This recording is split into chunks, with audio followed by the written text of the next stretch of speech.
Hello everyone, welcome back to my channel. सभी कैसे हैं? आई होप सबके अच्छे हैं और मैं भी एकदम से बिंदास हूँ। तो गाइस, आज भी हम कॉफिंग चैलेंज का वीडियो लेके आए हैं।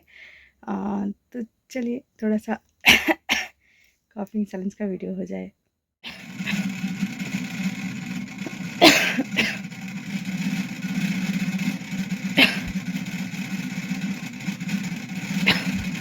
थोड़ा सा आवाज़ मतलब आवाज़ का प्रॉब्लम है।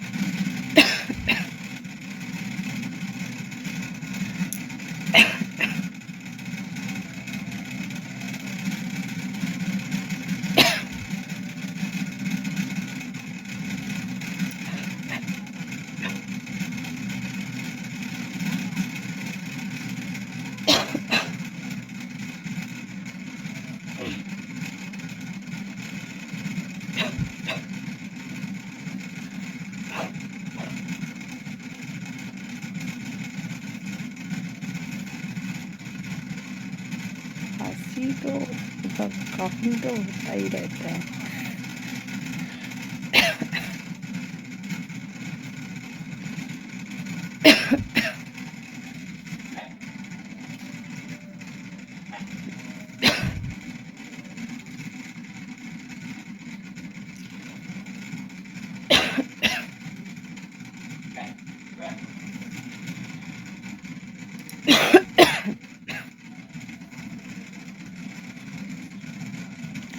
तो गाइस, आज का वीडियो ज़्यादा लॉन्ग नहीं कर पाएंगे क्योंकि आज रात को वीडियो बना रहे हैं। सो आज के लिए इतना सा छोटा सा वीडियो, इसको ही सपोर्ट कर दीजिएगा, ठीक है?